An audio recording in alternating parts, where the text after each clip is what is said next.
Olá pessoal, tudo bem? Eu sou a Débora de Castro da Rocha, professora de Processo do Trabalho, e vou retomar hoje aqui os estudos com vocês para tratar do tema Organização da Justiça do Trabalho. Hoje nós vamos então tratar da origem histórica e dos órgãos que efetivamente compõem esta justiça especializada que é a Justiça do Trabalho. Pois bem, em se tratando de origem e evolução histórica da Justiça do Trabalho, nós temos que a Justiça do Trabalho, a sua criação propriamente dita, se confunde também com a criação do direito do trabalho, ou seja, situações até decorrentes ali especificamente da Revolução Industrial, que ensejou um sem número de dissabores aí para os trabalhadores de forma geral, acabou desencadeando inúmeros conflitos que acabaram desembocando aí na necessidade de criação deste aparato todo institucionalizado que hoje nós temos aí como sendo a Justiça do Trabalho, tá? Que é orientada aí pelo direito material do trabalho e também aí por normas subsidiárias, certo? Então, nós temos aí que o aviltamento desses salários na época, até em virtude mesmo da escassez de mão de obra gerada pela Revolução Industrial, onde muitos maquinários foram e passaram a ser introduzidos, houve, portanto, essa escassez de mão de obra e, por via de consequência, a redução aí dos valores percebidos pelos trabalhadores, né, que acabou desencadeando aí toda essa problemática, essa necessidade aí de resguardar direitos que estavam sendo aí aviltados. Tudo bem? Tratando mais propriamente aí desta composição da estrutura da Justiça do Trabalho em si, nós temos aí como primeiros órgãos de conciliação, que tem sua gênese, inclusive, na França. Tá? Esses primeiros órgãos foram criados lá e depois passaram a ser instituídos aí no restante do mundo. Já no Brasil, nós tivemos como primeiros órgãos, claro, órgãos de conciliação, mas também, na sequência, tribunais rurais, que foram instituídos a partir de 1922. Tal se deu justamente por essa leva imensa de prestadores de serviço, imigrantes que vieram de outros países, começaram aí justamente a desenvolver trabalhos nas lavouras, né, que desencadeou também essa necessidade maior aí de uma proteção, tá, que foi a partir dessa criação desses tribunais rurais de 1922. Esses tribunais eram compostos, então, por juízes e também por representantes, tanto dos fazendeiros quanto destes trabalhadores, tá? Então, a situação foi se desenvolvendo assim, né, para que pudesse aí, de alguma forma, estar contemplado ou serem garantidos direitos para estas categorias que até então se encontravam desvalidas aí da satisfação aí de qualquer direito que pudessem ter em decorrência do trabalho que vinha sendo prestado, ok? Aí vocês podem me perguntar, Débora, mas por que tribunal rural, né? Por que disso, né? Porque, na verdade, nós começamos o processo de industrialização no Brasil somente na década de 30 do século passado. E os tribunais rurais foram criados em 1922. Tá? Então, por isso a denominação tribunal rural. Muito dificilmente vocês serão questionados, mas existem bancas aí que acabam trazendo algumas questões mais específicas, mais históricas, e vocês podem, de repente, vir a ser surpreendidos com esse tipo de questionamento. Nesse momento já estarão preparados, então, para responder, né, que se tratava de tribunal rural e não no industrial, na eventualidade de uma pegadinha ou um questionamento nesse sentido, ok? Então, nesse caso, a gente fala aí de tribunais rurais, tá? Todavia, conforme eu até já havia dito, tendo em vista a composição destes tribunais, que eram compostos por juízes e por representantes dos fazendeiros e dos trabalhadores, houve aí uma ocorrência de parcialidade por parte destes representantes, de tal sorte que somente cabia então ao juiz a decisão. De maneira que foi abolido, então, ou entendeu-se pela abolição desse tribunal, porque ele, na verdade, não se prestava à finalidade para a qual havia sido criado. Tá? Aí, posteriormente a isso, já que não deu certo, né, esse intento aí desse tribunal rural, e até mesmo aí posteriormente essa implementação da indústria no Brasil, né, a gente começou então a passar a contar com a criação de juntas de conciliação a partir de 1932, tá? Porque o processo de industrialização brasileiro começou na década de 30, no início da década de 30, e posteriormente em 1932 nós então passamos a contar aí com a implementação destas juntas de conciliação.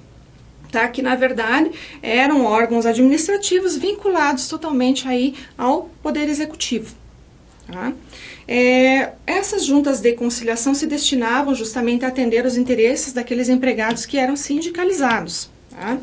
E, infelizmente, havia apenas uma única instância, ou seja, tudo que fosse decidido ali naquela instância não haveria a possibilidade de desencadear uma revisão, né? Uma dívida, por exemplo, seria tida como líquida e certa e não seria passível de questionamento num segundo grau de jurisdição, como a gente tem hoje aí com a composição atual do Judiciário Trabalhista. Uma pergunta que possivelmente vocês vão enfrentar e vão encontrar nos certames que venham a fazer a partir de quando efetivamente a Justiça do Trabalho passou a integrar o Poder Judiciário, tá? Essa pergunta realmente é algo provável que venha a ser enfrentada pelos senhores e vocês vão poder responder com certeza e seguramente que a partir de 1946, com a Constituição de 46, então, tá? Então, é somente a partir deste momento em que pese aí nós termos contado com tribunais rurais, juntas de conciliação, a Justiça do Trabalho efetivamente passou a ser concebida dentro do nosso ordenamento jurídico a partir do advento da Constituição de 1946, tá? Então, tenham como marco histórico aí 1946, que é a introdução da Justiça Especializada do Trabalho dentro do nosso ordenamento na Constituição da República. A partir da emenda 24 de 99, nós tivemos aí uma transformação bem significativa também no que tange aí essa organização da Justiça do Trabalho, porque houve a transformação daquelas juntas de conciliação e julgamento, né, e em varas do trabalho, que é esse modelo atual que nós concebemos atualmente. Então, a gente passou daquele modelo de junta para varas do trabalho e, então, foi extinta também a figura de juízes classistas, que até então acabavam por... praticamente uma situação parecida ali com a escolha que acontecia naquelas juntas de conciliação iniciais. O que acontecia também era que representantes dos trabalhadores e das empresas acabavam atuando como juízes classistas nessas juntas e acabavam também da mesma forma buscando a solução do conflito com base no seu conhecimento da prática. No entanto, esta prática ela era alheia a conhecimentos jurídicos, a expertises que são propriamente de magistrados. Tanto é que, justamente por isso e pela alteração de todo o panorama social e econômico enfrentado pelo país, acabou extinguindo-se a figura do juiz classista, porque ele já não se prestava mais à satisfação daquele propósito para o qual ele foi criado. Porque cada vez mais a justiça foi se especializando, necessitando de uma técnica muito mais apurada, que poderia ser apenas oferecida pelo magistrado, que era formado em direito, havia se preparado para o desenvolvimento de tal mistério. Então, esses juízes classistas acabaram, então, sofrendo um certo desprestígio, né, porque a partir dessa emenda constitucional de 24 de 99, acabaram sendo extintos. Então, aí da nossa Justiça do Trabalho.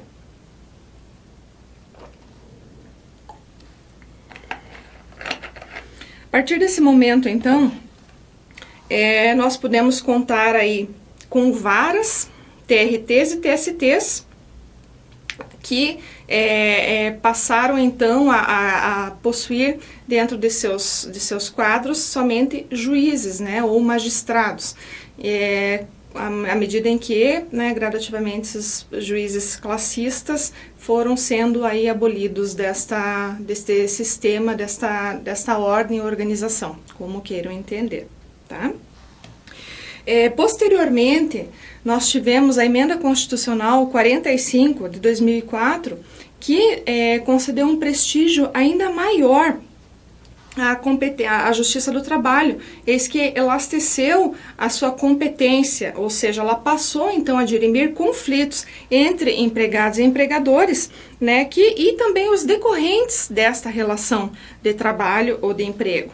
Tá? Então, ela teve um elastecimento da sua competência a partir de 2004, momento em que a gente pode visualizar uma mudança no cenário jurídico bastante grande, inclusive também essa situação pode ser objeto de questionamento aí para os senhores em eventual concurso que venham a fazer, seja para a OAB ou mesmo aí concurso para TRTs e tudo que venham a enfrentar. Então, é bem importante ficar atento aí à Emenda Constitucional 45/2004, que inclusive alterou a disposição do artigo 114, tá, da Constituição Federal, que até inclusive eu acho bastante importante que vocês leiam e, especialmente no caso da organização da Justiça do Trabalho, nós temos necessariamente que nos apegarmos à Constituição Federal, em que pese a CLT ser realmente aí o diploma legislativo que rege as relações de trabalho, inclusive processuais do trabalho, que é o caso aqui, nós temos que, especificamente neste caso, nos atermos muito à análise da Constituição da República,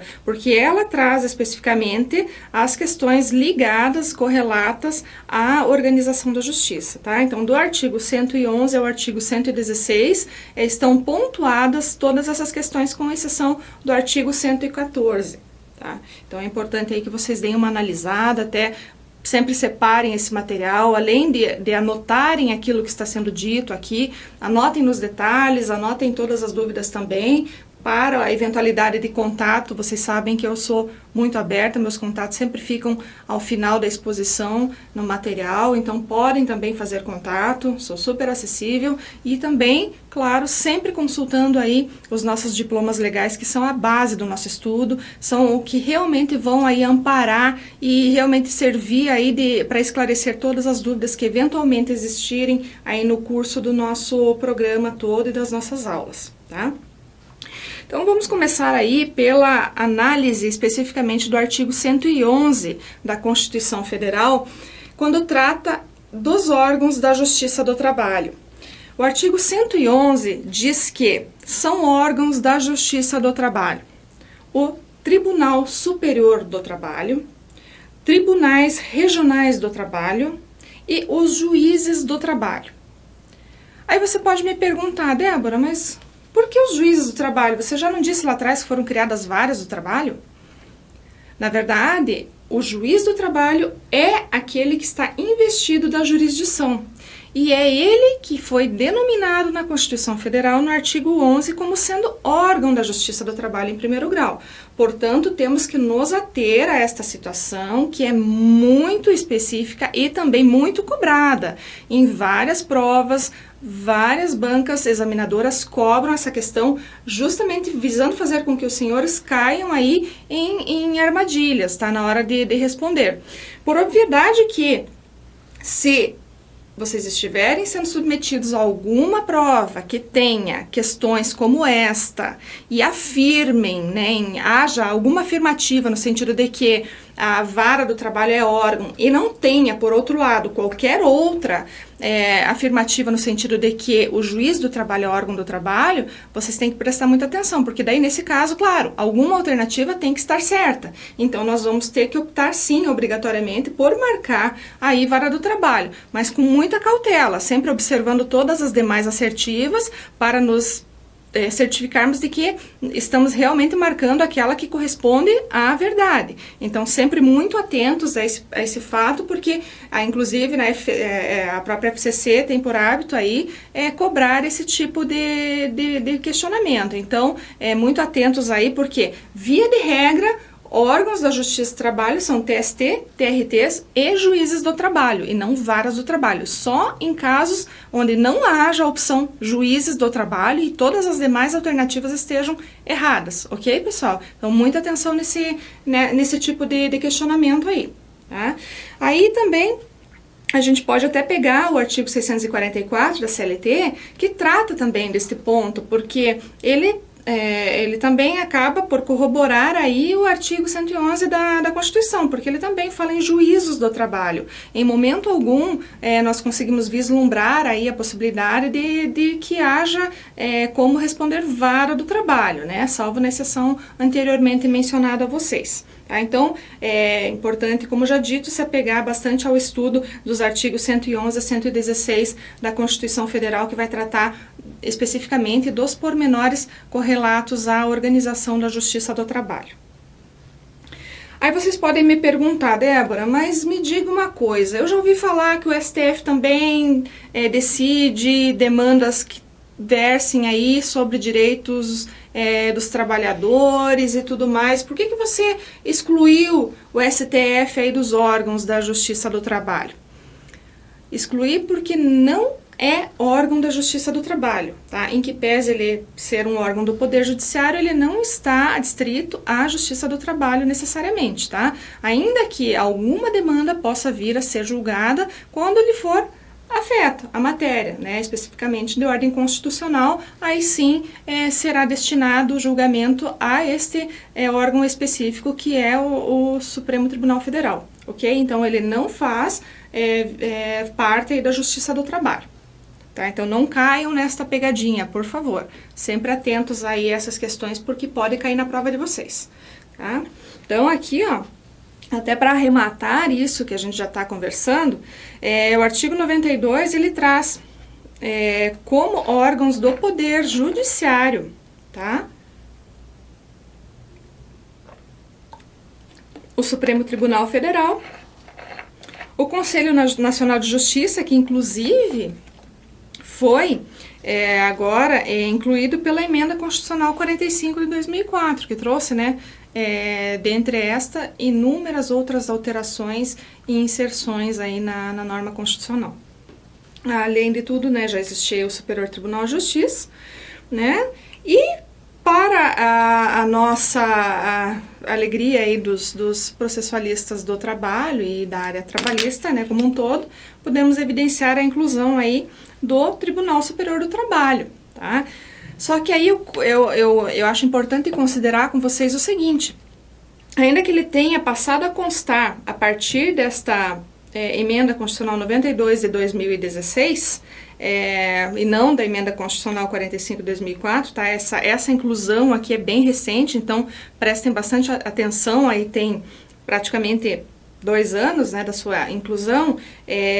Acho importante considerar o seguinte, a despeito dele anteriormente não constar no texto da lei, a gente poderia, ou pode, melhor dizendo, depreender ali do inciso 3º os tribunais regionais federais e juízes federais, ou seja, ele não constava expressamente, mas implicitamente nós todos já concebíamos o Tribunal Superior do Trabalho como órgão aí fazendo parte, né, ou incluído aí pelo Poder Judiciário do Brasil. Então, não há que se falar que anteriormente a essa Emenda Constitucional 92 de 2016, ele não estava contemplado. Implicitamente, sim, estava, porque aqui, quando eu falo de tribunais regionais federais e juízes federais, eu posso aí já considerar que, de certa forma, o Tribunal Superior do Trabalho estava constando aí. Tá? Porque, né, a gente já tinha o órgão constituído, não havendo, portanto, que se ignorar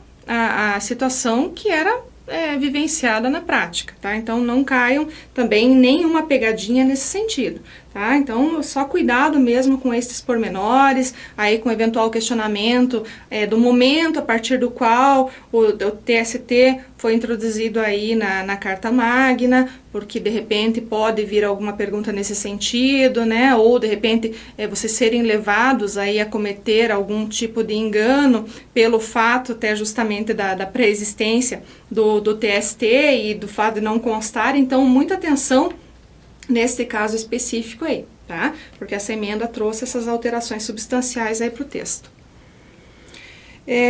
Como a gente está tratando de organização da Justiça do Trabalho, vale a pena a gente ingressar aí nas garantias da magistratura do trabalho, porque como todos nós sabemos, o magistrado, ele tem uma incumbência enorme sobre ele, né, que é decidir aí a vida das pessoas, realmente dar o direito àqueles que lhes apresentam os fatos. Então ele tem uma sobrecarga enorme, ele tem que ser imparcial, né, ele está realmente investido daquela jurisdição que lhe é conferida pela Constituição da República. Então o seu papel é de imensa relevância no ordenamento jurídico. Ainda que não haja que se falar em hierarquia entre magistratura, Ministério Público e advocacia, há que se entender que o magistrado possui aí,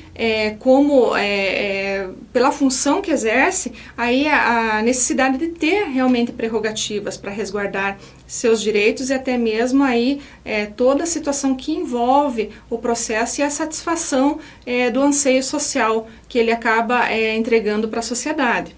Então, aí, portanto, o artigo 95 da Constituição Federal traz para nós que o magistrado tem como prerrogativas e garantias a vitaliciedade, a irredutibilidade de vencimento e inamovibilidade. O que eu quero dizer com isso, né? O que seria a vitaliciedade? O juiz, quando ele ingressa na carreira a partir do concurso de provas e títulos, ele ingressa como juiz substituto. Posteriormente ao transcurso de 2 anos, né, no cargo, ele vai adquirir a vitaliciedade, ou seja, ele não vai poder perder o cargo dele, salvo se por sentença condenatória transitada em julgado. Do contrário, ele não pode perder o cargo. Então, é isso que eu quero dizer com vitaliciedade. Ele tem essa segurança, ele só pode perder o cargo no qual ele está investido se ele passar por todo um processo e ser condenado, eventualmente, aí e essa sentença transitar em julgado, ok? Então, nesse ponto, até chamo a atenção dos senhores também para o seguinte ponto: não podemos confundir a vitaliciedade do magistrado com aí a questão da estabilidade do servidor, tá? Então prestem bastante atenção, porque a estabilidade do servidor público, ela é muito diferente. O servidor público, ele pode perder o cargo aí a partir de um procedimento administrativo, tá? E tem mais, a estabilidade do servidor público, ela é posteriormente ao transcurso de 3 anos, diferentemente do juiz. Tá? E o juiz somente pode perder o cargo com sentença transitada em julgado. Então, são 2 situações bem diferentes e a gente não pode se confundir. Se vier na sua prova esse questionamento, o magistrado terá vitaliciedade após 3 anos, ou terá estabilidade após 2 anos, cuidado, pessoal, cuidado com esses termos, porque eu sempre falo, no direito, a palavra, a denominação é extremamente importante para nós, né? Nós não podemos confundir estabilidade com vitaliciedade, por exemplo, né? Nós somos operadores do direito, seja em que área for, e temos que ter bastante atenção com essas denominações que são cruciais aí para a gente poder acertar e emplacar aí um acerto e até mesmo aprovação aí, que é o que a gente logra alcançar em todas as provas que fizermos, ok? Então, muito cuidado, muita atenção com esses detalhes, de suma importância para nós, tá?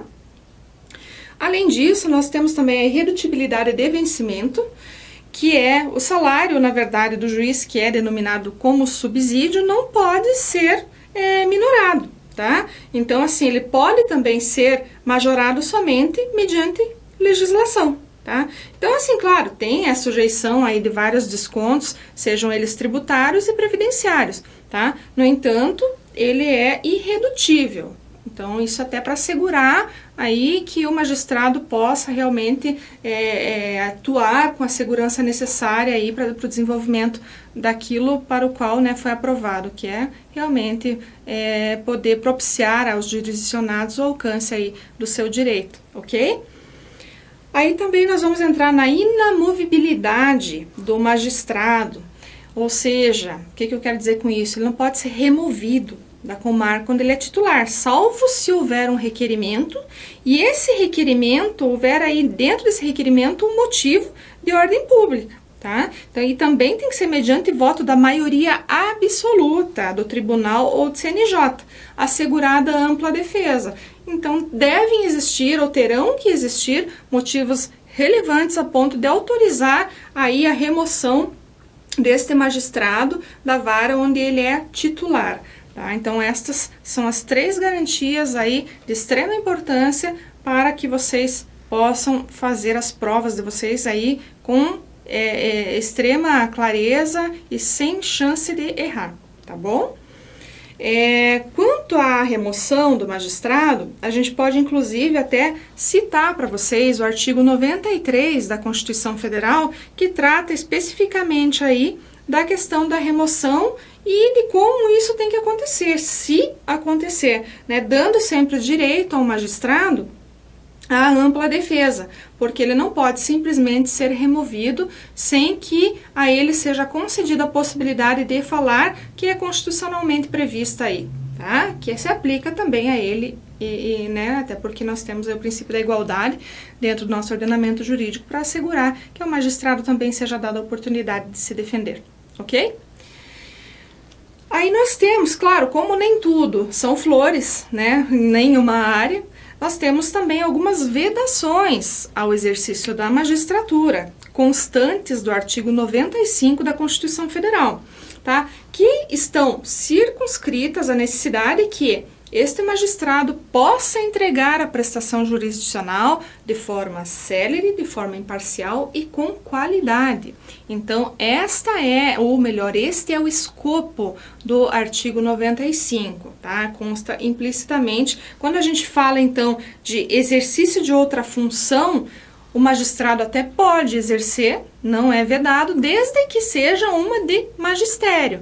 Ou seja, até para não prejudicar aí a sua imparcialidade e até mesmo a qualidade aí do seu trabalho, né? Que implicam diretamente também na celeridade. Porque se ele começar a acumular muita função, com certeza ele não vai conseguir cumprir aquilo que ele deve, que é realmente julgar os processos e satisfazer aí aquilo que nós todos, como jurisdicionados, esperamos, não é mesmo?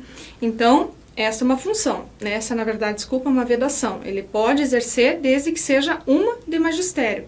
Esta é uma vedação.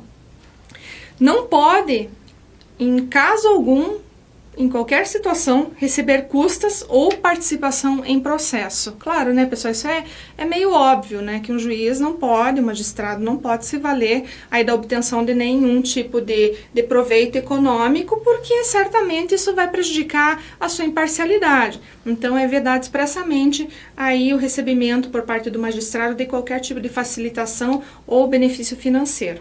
Tá? Não pode, vedado também expressamente, dedicação à atividade político-partidária, claro, por obviedade também, vai comprometer aí a sua imparcialidade, ou também poder trazer benefícios que não são bem vistos e não feririam aí realmente o escopo do artigo. Não pode, em absoluto, receber contribuições ou auxílios, ressalvadas exceções previstas em lei. Também nós entramos também na mesma situação, né, da anterior, que não pode se valer nenhum tipo de benefício econômico financeiro. Exercer a advocacia no juízo ou tribunal do qual se afastou antes de decorridos 3 anos do afastamento do cargo por aposentadoria ou exoneração. Ou seja, após o transcurso de 3 anos deste afastamento, ele poderá exercer naquela jurisdição. Antes disso, em absoluto, ele não pode, para não comprometer aí a sua imparcialidade, até o conhecimento que tem e tudo mais. Ainda que eu tenha aí algumas ressalvas, eu particularmente, contra esse prazo, acho que a lei fez por bem estabelecê-lo, até para tentar manter aí aquilo que ela dispõe e de forma implícita, que é a questão da imparcialidade, enfim, da obtenção de vantagens que possam advir aí do fato de ter sido magistrado, tá? Então, ultrapassada essa fase, né, de considerações pessoais, acho que 3 anos ou não é indiferente, porque o magistrado, tendo sido magistrado, ele já criou, de certa forma, aí, amizades ou mesmo conhecimento no tribunal que né, não vão se acabar depois de 3 anos, né? No entanto, isso é uma opinião pessoal minha, fica aqui só mesmo a título de conversa aí com vocês. Como que se dá esse acesso à magistratura do trabalho? Bom, em primeiro grau de jurisdição aí, a gente tem que, aquele que for, o candidato vai ter que ser bacharel em Direito e, após a sua formatura, deverá aguardar 3 anos para que então possa tentar aí fazer o concurso para adentrar a magistratura, ou seja, não há como se conceber que alguém que acabou de se formar em Direito, que acabou de se graduar, né, está com seu título de bacharel, tenha condições necessárias para lograr êxito numa aprovação do concurso da magistratura. Ele deverá esperar, no mínimo, 3 anos para que possa fazer o concurso e ser aprovado. Tá? Já nos tribunais a situação é diferente, porque daí você já concebe que o magistrado atua em primeiro grau, então ele vai ingressar, seja por merecimento ou antiguidade, né? E nós também não podemos deixar de considerar a questão aí do quinto constitucional, né? Que também poderá haver aí a indicação dos órgãos de classe para que advogados e membros do Ministério Público do Trabalho também ingressem pelo quinto constitucional. Tá? E, neste caso, os requisitos, então, para o quinto constitucional são aqueles previstos no artigo 94 da Constituição Federal. Tá? São 3 requisitos básicos. Mais de 10 anos de atividade, notório saber jurídico e reputação ilibada. No entanto, aqui eu faço uma ressalva com vocês no seguinte sentido. Mais de 10 anos é um requisito que eu posso realmente impor ao membro do Ministério Público do Trabalho. Porque a lei, ela é clara. O artigo 94, que eu vou discutir com vocês posteriormente, fala expressamente que o membro do Ministério Público deverá ter 10 anos de exercício, enquanto que o advogado, além dos 10 anos, deverá ter notório saber jurídico e reputação ilibada. Por que isso, pessoal? Porque presume-se que o membro do Ministério Público do Trabalho já logrou o êxito na aprovação de um concurso, ou seja, já cumpriu esses 2 requisitos aqui, o notório saber jurídico e a reputação ilibada, enquanto que o advogado ainda tem que passar por um crivo nesse sentido, tá? Então, neste caso, os 3 requisitos se aplicam, claro, aos 3. No entanto, o advogado, especificamente no ato de ingresso ou mesmo naquele momento do seu pleito, da sua indicação, deverá demonstrar que tem realmente estes 3 requisitos preenchidos para que possa adentrar, tá? Nesse sentido aqui, vale a pena trazer para vocês o artigo 111-A, que trata aí da questão do quinto constitucional por advogados e membros do Ministério Público do Trabalho, que eu creio aí seja de extrema importância para vocês analisarem, para realmente acertar na hora de responder a questão, tá? Aqui, ó, é uma situação bem específica que eu trago para vocês, porque antes da alteração promovida pela Emenda Constitucional 92 de 2016, sempre foi requisito haver notável saber jurídico e reputação ilibada para o ingresso ou para a nomeação. No entanto, não constava expressamente do texto da lei. Essa alteração, que muito embora fosse seguida, não constava, passou a constar somente com esta nova redação que foi dada aí pela Emenda Constitucional 92 de 2016, tá? Então, assim, não vamos nos confundir. Se houver alguma pergunta também visando aí esse questionamento de qual foi o momento dessa introdução, então não podemos perder de vista que a introdução desta disposição expressamente na letra da lei, no artigo 111-A, né, da Constituição Federal, adveio da Emenda Constitucional 92 de 2016. Portanto, muita atenção aí no que tange a esta inclusão, tá? Então, como eu digo, já ocorria, era um requisito, no entanto, era algo que era implícito. Agora nós temos essa disposição expressa, constando aí no nosso artigo 111A, tá? Agora, retomando aquilo que nós tratávamos anteriormente quanto à questão dos membros do Ministério Público do Trabalho e da Advocacia, o artigo 94 é muito específico nesse ponto quando ele trata da composição e fala daquela situação que eu vinha conversando com vocês, que é que os membros do Ministério Público deverão ter mais de 10 anos de carreira, tá? Para ocupar aí essas vagas oferecidas ou oriundas do 5º Constitucional. Enquanto que advogados deverão comprovar notório saber jurídico e reputação ilibada, além de contar com mais de 10 anos de efetiva atividade profissional. Isso se dá pelaquela nossa conversa, porque os membros do Ministério Público do Trabalho já se submeteram aí a certames que indicam ou comprovam que já possuem aí reputação ilibada e notório saber jurídico, até porque a gente sabe, né, que as provas não são fáceis e que para se lograr êxito nessas aprovações, realmente o candidato tem que atender todos esses requisitos. Portanto, para os membros do Ministério Público, resta aí a comprovação dos 10 anos neste caso, tá? Então, vamos sempre prestar bastante atenção, por isso que eu falo da importância sempre de ler os artigos de lei, para que não haja dúvida e marquem aí, se for o caso, com um asterisco, para vocês sempre recordarem e, na hora da prova, não titubearem na resposta, tá? Nesse caso aí, bom, as indicações, elas são feitas, como eu já disse para vocês, pelos órgãos representativos de classe, né, ou seja, pela própria OAB, e também pelo Ministério Público do Trabalho. Tá? Então, nesse momento vai ser formada uma lista sextupla com esses nomes, com essas indicações, que vão para os tribunais. Nos tribunais haverá aí análise e a redução para uma lista tríplice. Esta lista tríplice vai ser encaminhada ao Poder Executivo, ao presidente, para que ele aprecie, escolha um, e daí ato contínuo, esse um, no caso do STF, que até vai ser objeto de disposição posterior, possa aí ser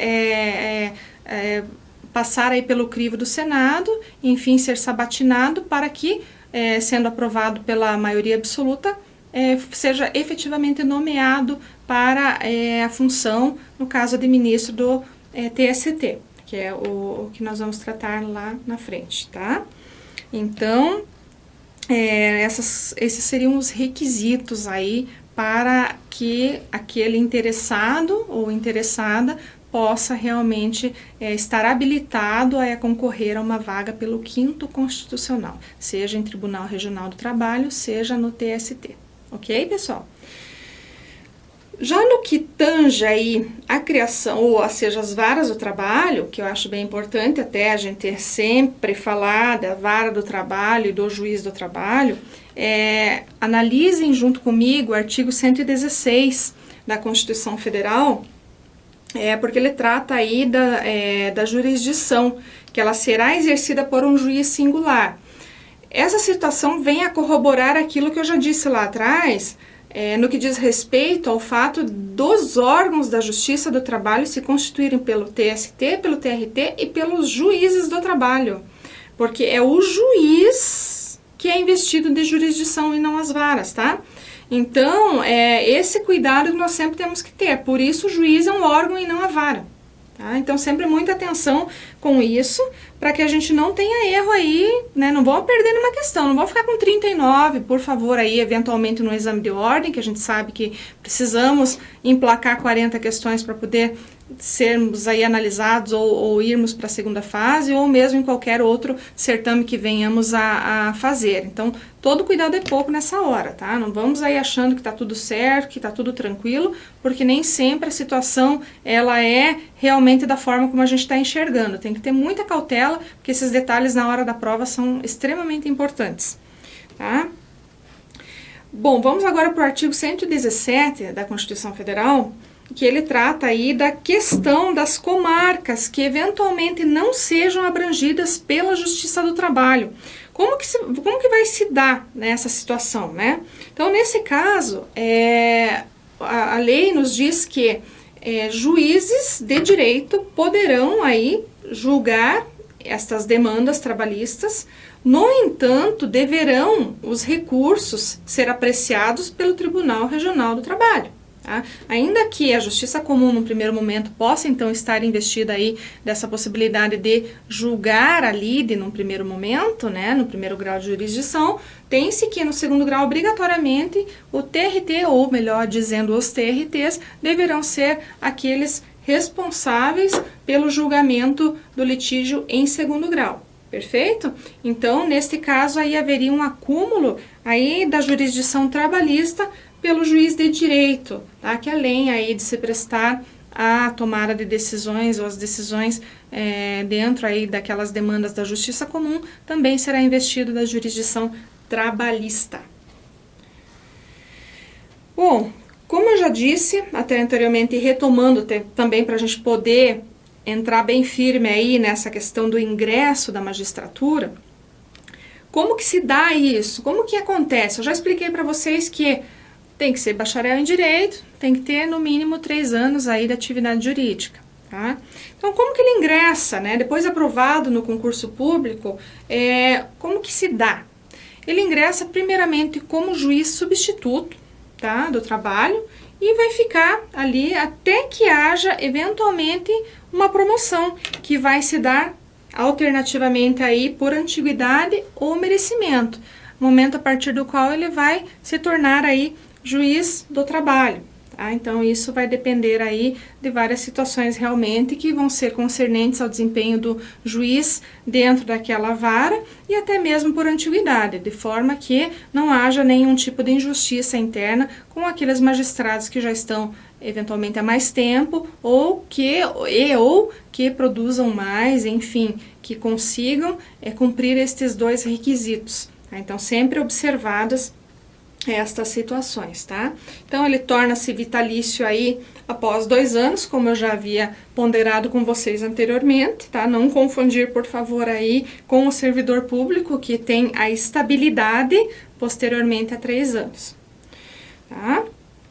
Aí, depois de passado pelas fases aí de juiz substituto, né, de juiz titular, ele vai poder aí concorrer também a uma promoção para juiz do TRT, tá? Que também tem os mesmos critérios de antiguidade, merecimento, vão ser valoradas todas essas situações para que ele possa aí ser alçado à condição de juiz de segundo grau ou mesmo de desembargador, tá? Em um dos tribunais regionais do trabalho. Também, posteriormente, a possibilidade de que venha aí a ocupar um cargo no Tribunal Superior do Trabalho como ministro aí do trabalho, tá? De acordo aí também com estes mesmos requisitos que antiguidade e merecimento, de acordo aí com o artigo 115 da Constituição Federal. Como se dá a composição dos TRTs? Tá? Então, assim, vai depender muito aí, né, da localização, né? No entanto, o mínimo é 7 desembargadores por TRT, que são nomeados pelo presidente da República, tá? Como eu fiz, inclusive, aqui o apontamento. Nunca esquecer aí, o chefe do Poder Executivo é quem nomeia aí o desembargador para o exercício desta função tão nobre que é a magistratura, tá? Em segundo grau, né, ou seja, também no TST aí a gente passa pelo mesmo crivo, tá? E também não vamos nos esquecer aí que o 5º Constitucional também propicia o ingresso de membros do Ministério Público do Trabalho ou mesmo advogados que passam então a partir do momento dessa nomeação a figurar os quadros aí como desembargadores ou ministros, tá? Uma questão de extrema relevância para nós estudiosos aí do direito é que para ingressar como desembargador ou juiz de segundo grau desses tribunais regionais do trabalho, o candidato deve ter, no mínimo, 30 anos e no máximo 65. Então, Antes disso, não existe a possibilidade. Além da gente saber que tem a questão do merecimento e também da antiguidade, a gente também vai ter que se atentar para esse outro requisito, que é ter mais de 30 anos e menos de 65 anos também, tá? Então, neste caso, para ingressar no TRT ou nos TRTs, não vai, apesar de ser necessária a nomeação pelo chefe do Poder Executivo, não vai ser necessária a sabatina, tá? Pelo Senado Federal, tá bom? Então fica aí a dica para vocês já se atentarem nessa questão, que o TRT não exige essa sabatina para aquele que se tornar ou que está aí propenso a tornar-se um desembargador ou juiz de segundo grau. No Brasil, nós contamos atualmente com 24 tribunais, tá? Sendo que existem 2 tribunais no estado de São Paulo, sendo eles o da 2ª região e o da 15ª região, tá? Uma situação extremamente importante é sempre ponderar que nem todos os estados contam com tribunais. Os estados que não têm tribunais são Tocantins, Acre, Roraima e Amapá. Tá? Então, se vocês puderem, por favor, pessoal, façam até, memorizem isso, porque é realmente importante. Como são muitos tribunais e pode até pelo número confundir, então a gente sempre tem que ter isso na ponta da língua, decorado, que nessas localidades, nesses estados, não existe Tribunal Regional do Trabalho. Então, bastante atenção para isso, tá? E até também para o fato de que no estado de São Paulo nós contamos com 2 tribunais regionais do trabalho. Então, bastante atenção com isso.